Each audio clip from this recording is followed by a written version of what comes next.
Aksi demo yang dilakukan oleh para pengunjuk rasa ini mengakibatkan sejumlah fasilitas umum mengalami kerusakan. Di antaranya ada road barrier atau pembatas jalan hingga besi rambu-rambu lintas.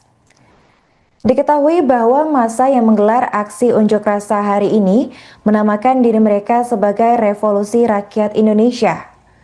Kelompok pengunjuk rasa menyampaikan sejumlah tuntutan dalam aksinya, antara lain membubarkan Kabinet Merah Putih, pembubaran DPR RI, dan menuntut transparansi gaji anggota DPR sebab berasal dari uang rakyat, dan juga pembatalan kebijakan tunjangan rumah anggota DPR RI hingga menggagalkan rencana kenaikan gaji anggota DPR.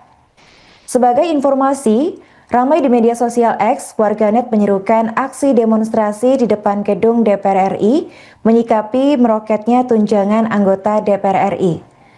Total pendapatan anggota DPR RI periode 2024 hingga 2029 digadang-gadang akan mencapai lebih dari 100 juta rupiah per bulannya. Namun bukan gaji pokok yang naik, melainkan berbagai tunjangan yang melonjak tajam.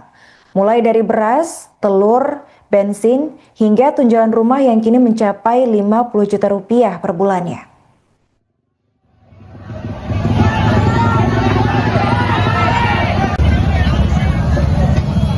Sleepy ya? Oh ya, sejauh mata memandang ya, coba lihat sejauh mata memandang. Ya, maju! Jalan kuat! Ya, nanti turun.